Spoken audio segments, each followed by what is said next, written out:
Hey guys, welcome back to the Second Time Lucky Mining channel. In today's video we're going to have a look at how do I use this graphics card either in my gaming PC or my normal computer or my mining rig to generate some bitcoins. We'll be discussing two methods that I have used personally. The one being Nicehash and the other one being direct pool mining. Both of these methods I've used for an extended period of time. For Nicehash, for an example, I've used since 2017. However, direct pool mining I've also done for years, but only recently being paid out in Bitcoin. Just a disclaimer before we jump straight in. This is not financial advice, nor am I sponsored or affiliated with Nicehash or any of the pools or software or websites that you'll see in this video. These are just the tools that I use personally. Please feel free to do your own research and use whatever you feel comfortable with.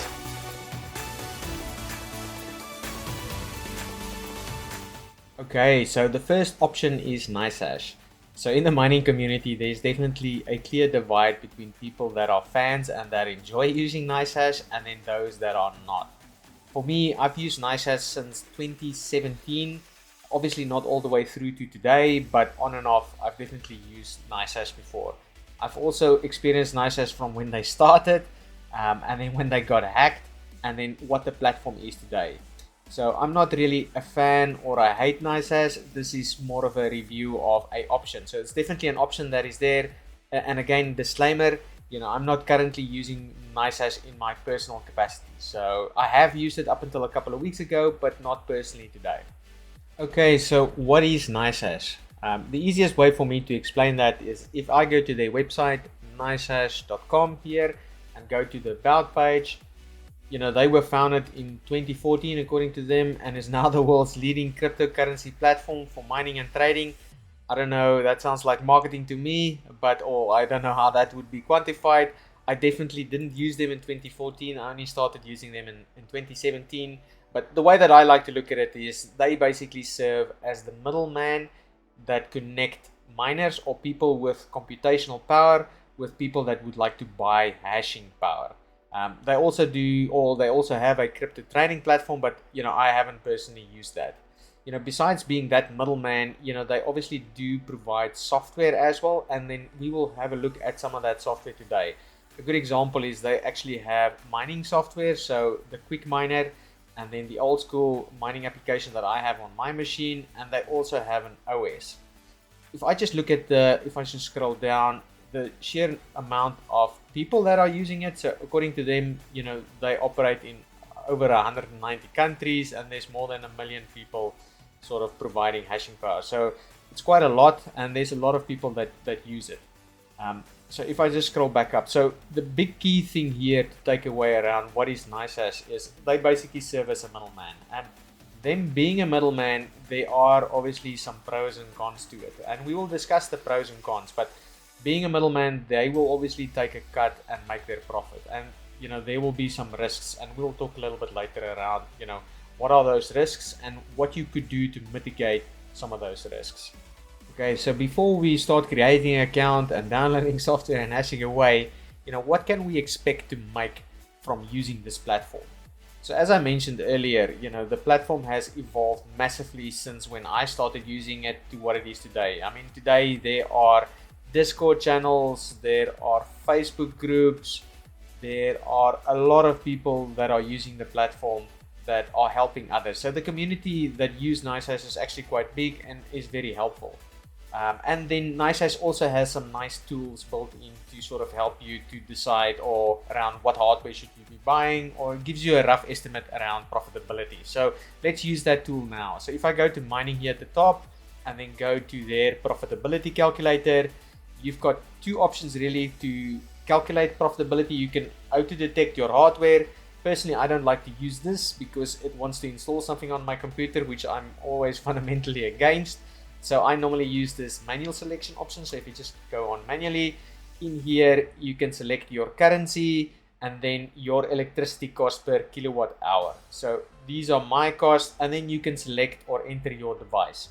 So it really depends on what you have on your either gaming laptop or computer. But for me, if I just look at, let's say, what is most common, if I use the Steam hardware survey, so that would probably be a 1066 gig. You specify that and then hit calculate, and then at the bottom it would show you what your income would be per day, per week, per month, what your electricity cost would be, and then what would be your profit. So from a 1060 point of view, we can expect more or less to earn 32 US dollars. So, you know, these values should not be taken as gospel. Cryptocurrency prices will move up or down, difficulty will increase, will decrease. So, you know, these things will fluctuate on a daily basis, and specifically on the Nicehash platform, because remember, they are a middleman, and what you will be paid out is what somebody is paying for hashing power. So it's important to take these with a grain of salt, because it just gives you a rough estimate.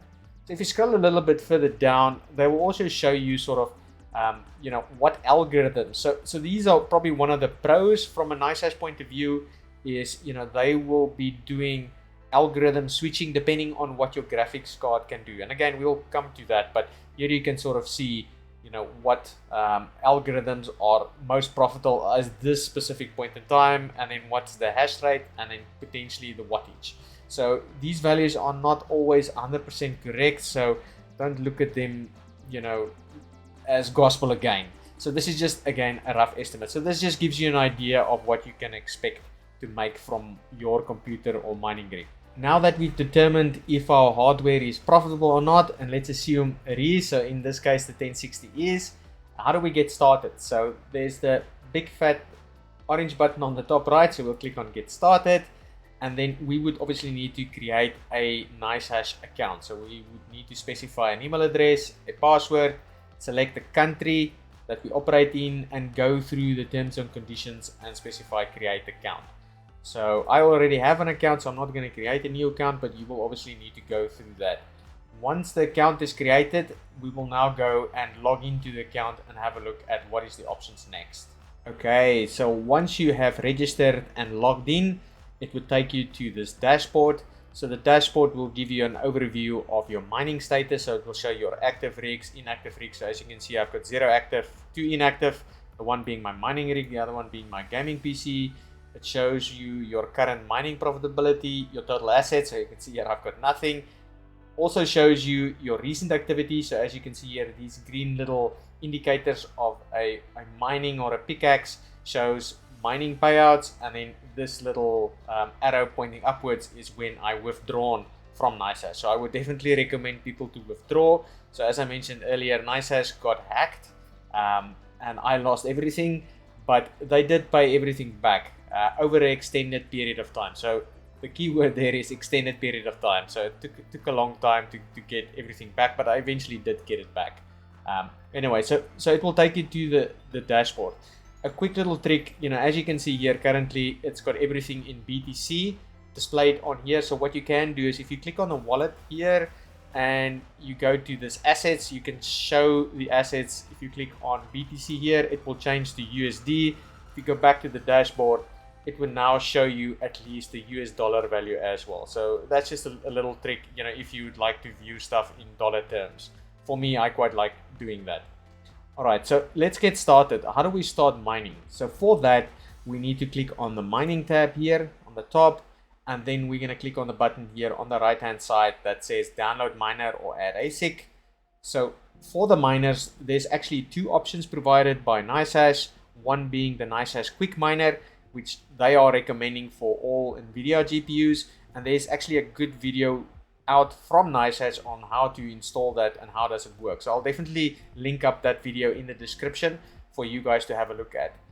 At the bottom, we also have the Nicehash miner. So that's the old school miner that also supports AMD.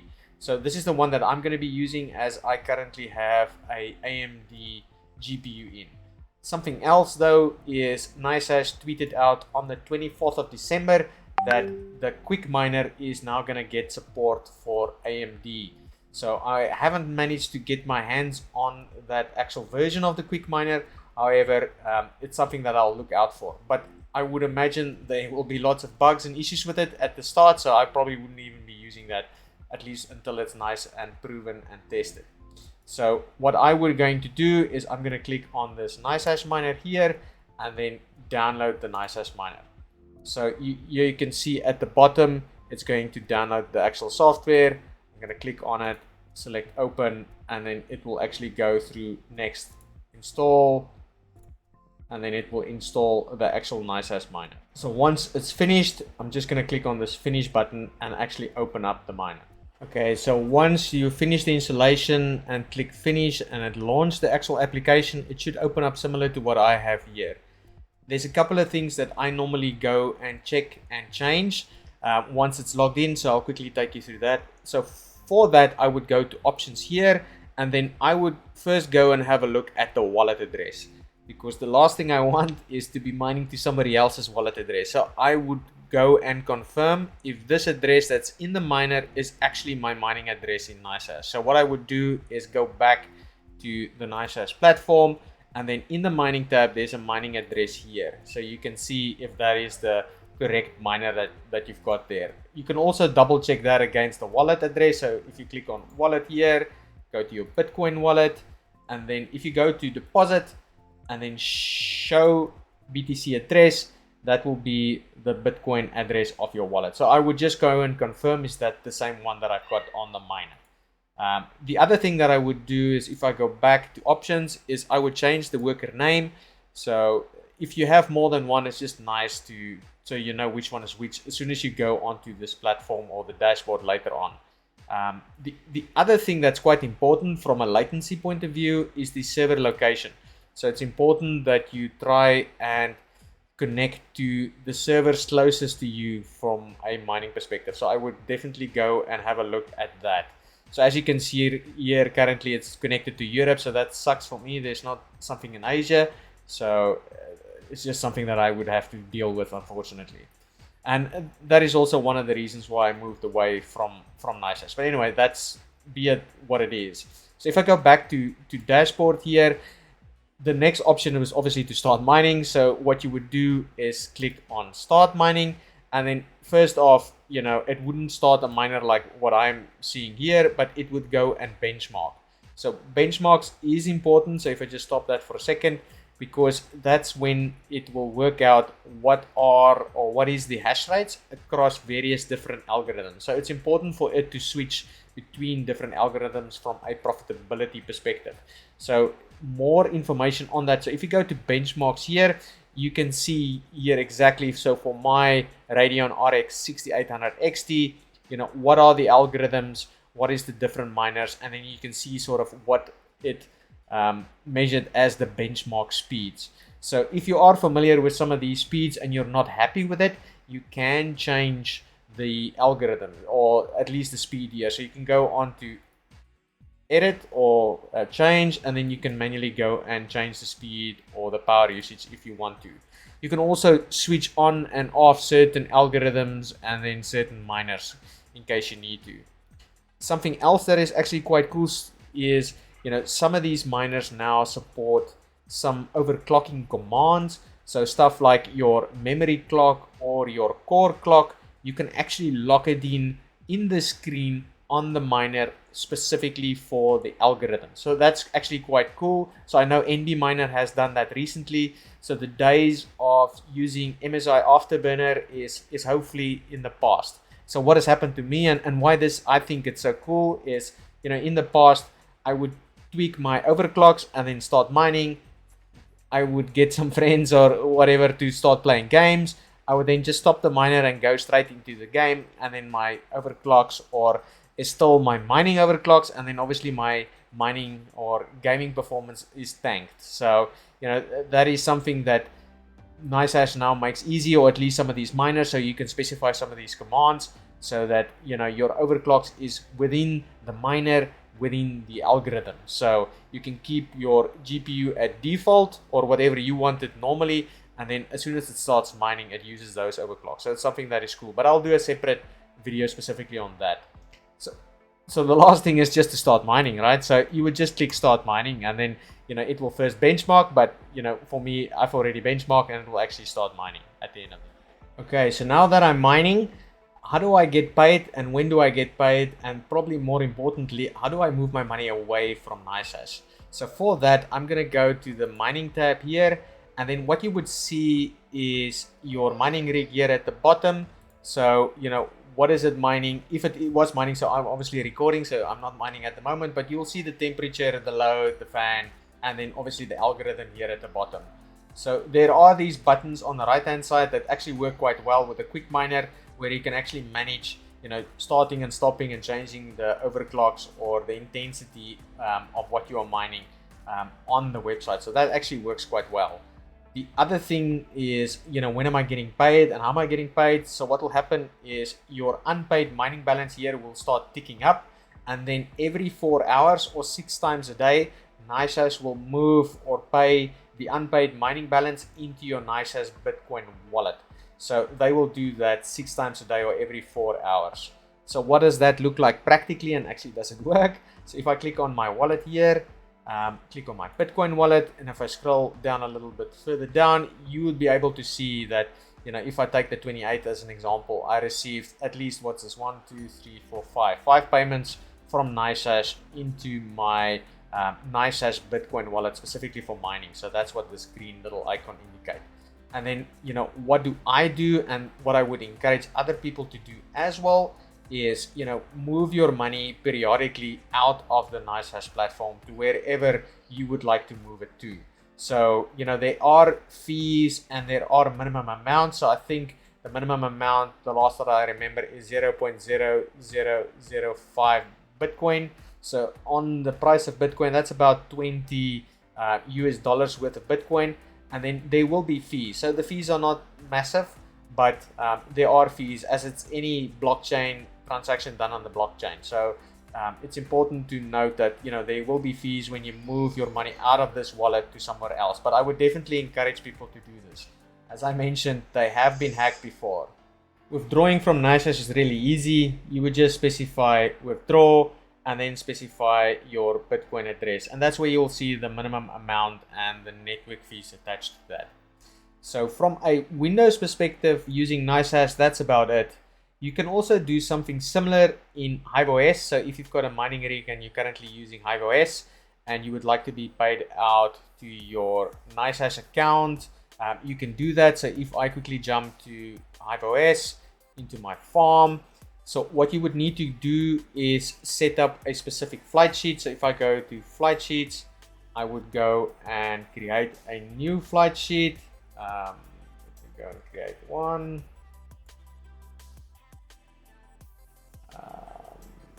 And I'll specify Nicehash. So in the coins, you can specify Nicehash ETH. So this is specifically for Ethereum. So you can only do this for Ethereum. So that is the kicker if you are using HiveOS, or if you want to use HiveOS. You need to specify your wallet. So it's important here, you need to specify the Bitcoin wallet. So that is very important. So from a pool perspective, you would then specify the Nicehash pool, and then inside here you can see there are now more options. So that's what I quite like about using HiveOS. You click on apply and then specify the miner. So again, depending on what graphics cards you have, you can then specify the miner. And then you would create flight sheet and then set the flight sheet. So it's really simple. The only takeaways here is you need to specify specifically the coin. So it says Nicehash ETH. So again, you can only do this for Ethereum. You need to specify your Nicehash Bitcoin wallet. So very important, needs to be the Bitcoin wallet. And then you just specify the Nicehash pool and then the miner. And then you're A for away. That's it from a Nicehash perspective. So let's look at the other option and what I'm actually doing.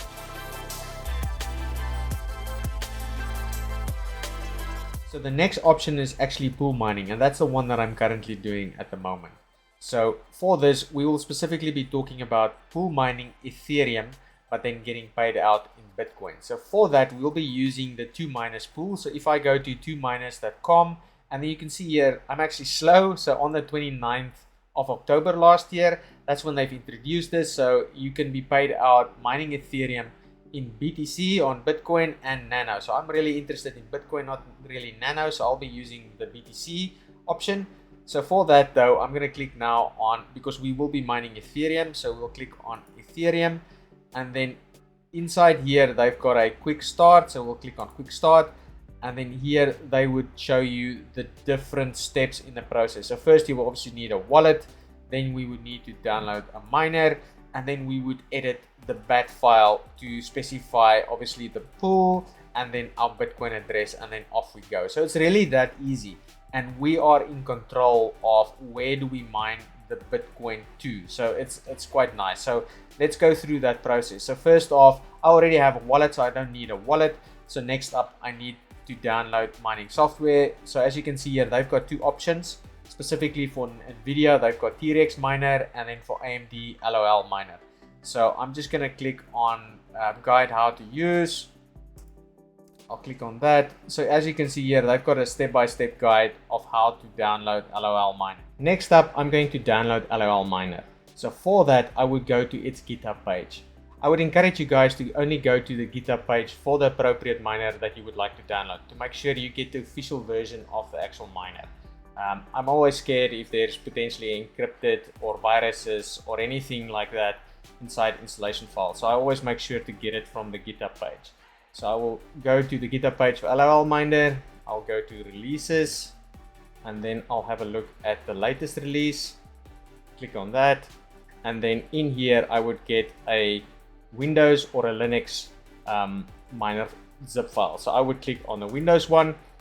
By default, it would then go and download the page. Depending on the browser that you are using, some of the browsers might block the zip file. So for that, you would either go and change the security files, or what I like to do is make use of not Chrome but Edge in this case, just to get the files. But normally you would go and change the security or remove the blocking in the security settings. There is no viruses in these files, so you shouldn't be worried. It's just by default it blocks these zip files. So let me go and use Edge to download the actual miner. As you can see, if I go to my download files, I'm now using Edge. It would have already downloaded. So if I go to downloads, here you would find LOL miner. So I would just go and extract it on my desktop, and let me go and do that. So I would just go right click, extract all, LOL miner, not in my downloads, but I'll just go to my desktop, LOL miner, like so, select folder, extract all. So it would then go and extract the miner. So next up, what we're going to go and do is just go and edit the bat file. So let me show you guys how to do. So for the bat file, I would need two things. So let's go to the bat file. So if I go to my desktop, so there it is. I'll open up 1.39. There is various different bat files depending on the algorithm. So in our case, again, what we're going to be doing is we're going to be mining Ethereum, but then we will be getting paid out in Bitcoin. So for that, we will obviously need to edit the Ethereum bat file. So this ETH bat file, so mine_ETH. So what you would need to do to edit it, you would need to right click it, go to, in my case, more options because I'm using Windows 11, and then select edit. In Windows 11, you get this little pop-up. So you would click on more info and then say run anyway. So in here, it would now go and open up the bat file specifically here. So what we would then need to go and do here is we would need to go and change two things. So first one being our wallet address, and the second one being the pool. So you would need to specify, very important, your Bitcoin wallet address. So I would go and let me just quickly go to my wallet address. It's this one here. So this is a Bitcoin wallet address. So I would change that in there where it says wallet, and then I would give a name for my workers. So I would say second time lucky mining as an example. And then the third thing is I would need to specify the actual pool address. So for this, you need to specify a pool close to you. So I'm going to go back to 2Miners website. So let's go back to 2Miners. Where is that? So I go back to 2Miners, Ethereum pool. And then here is the various addresses. So in my case, I'm going to use this Asia one. So I'm going to copy and paste the pool address. I'll go back to the bat file. So I would go and specify that in this pool address here. So I would specify that. I'm just going to specify it in both pool 1 and pool 2. And then I would hit save and then close it. So next up, I'm going to run the miner. So that's really easy. I'm just going to go back to my miner, double click here. So what I like to do is run it in administrative mode. So I would right click this and say run as admin, and then it will start running. So as simple as that. So it's going to start loading the DAG and start hashing away. Because this is the same computer I'm using to record, I'm expecting the hash rates to be pretty low and the computer might be lagging. So what we would then next go and do is go and have a look at our performance in the actual mining pool. So for that we would need again our Bitcoin address. So let me go back to 2miners pool to go and see where we are at and look at the payouts. So let me go ahead and do that. So as you can see here, I'm in the ethereum.2miners.com pool. What we're going to be doing is we're going to specify our Bitcoin wallet in this address here. So I'm going to copy and paste that, hit enter, and then in the screen you're going to see something similar to what you saw on Nicehash, where it shows the unconfirmed balance, the unpaid balance, total that you've been paid, what you've been paid last 24 hours, and so forth. So what's important here from a payment perspective is if I go to account settings.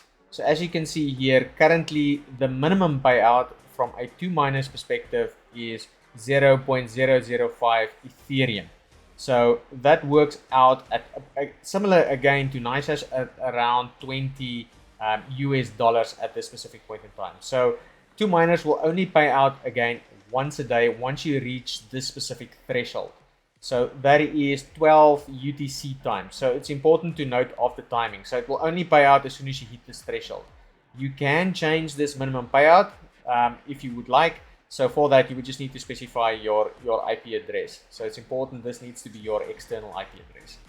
So that's currently what I'm using from a Windows perspective of how I'm using my graphics cards to mine actual Bitcoin. So mining Ethereum technically, but getting paid out in Bitcoin.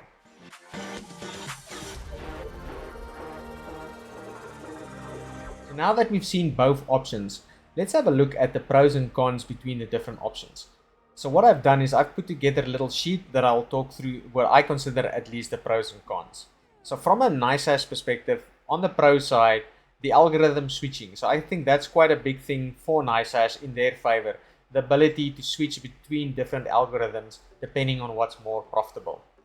The next one is the one-click miner. So I think that is actually quite nice. The ability for a newbie or somebody new to the scene to download one piece of software and actually click run and it will benchmark and start mining. So I think that's really easy. So no addresses or pools or anything like that. So it's actually quite convenient, or at least what I consider convenient.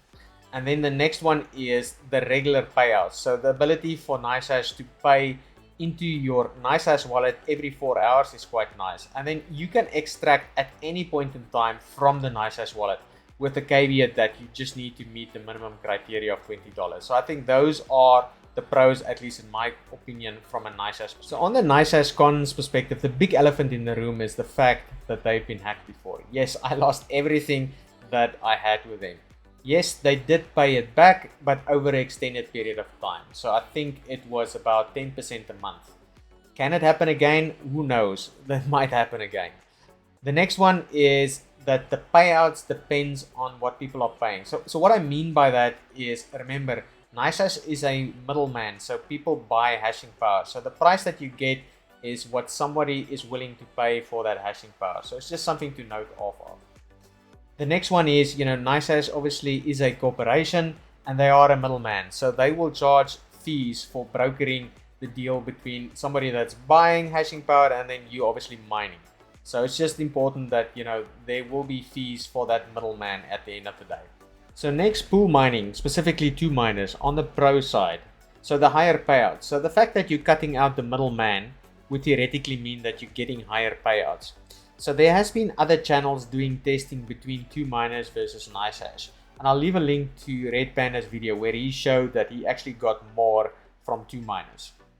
The other big pro is the hack history. As far as I'm aware, or I haven't heard of 2miners being hacked and people losing their money. And I haven't, at least. The next one is your control. So I quite like the fact that I'm in control of the wallet that I'm mining to. So, in the case where I know this is my wallet and I have the key specifically for that wallet. So I quite like having that control.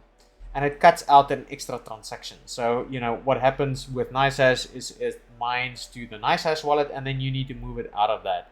So I quite like the fact that, I'm mining straight into my appropriate Bitcoin wallet that I want, that I have control over. So I quite like that. So on pool mining's cons, the first one being that this is only available for Ethereum mining, or at least to my knowledge, only Ethereum mining. On top of that, we know that Ethereum mining is not going to stay. They don't have a long-term proof of work future for that matter. I'm not sure exactly when they're moving away. I'm hearing mixed dates, but we know it's going to move away at least at some point. Which then brings me into the next one, right? So no algorithm switching. So if you're doing pool mining, you need to do the algorithm switching yourself. So you need to specify either another miner or run the bat file for the same miner using another algorithm. So it's a bit more manual work. The last con being the setup. So, the setup isn't hard. I mean, you've seen me do it and lots of people have done it. And if I can do it, anybody can do it. But, there is a little bit more setup required specifically for it. You need to go to the GitHub. You need to make sure that you've got the appropriate version. And then you need to go and edit the bat file to make sure you're pointing to the correct pool and that you're mining to the correct address. So all of that stuff is a little bit easier with Nicehash, but it's not something that is difficult. Alright guys, so there you have the pros and cons between the two different options. For me personally, I quite like the flexibility and control that pool mining provides me. So for now, that's definitely the option that I'm using. However, I've used Nicehash for a long period of time and I do understand why people use it, or so many people use it. But I'm interested to find out what are you using and why you're using it. So if you can please specify in the comments, I'd love to learn what you guys are doing. That's it for this video, guys. Thanks for watching. If you've liked the video, please like it and maybe consider subscribing. If you didn't, please specify in the comments what you would like me to change. Otherwise, I'll catch you in the next one. Cheers.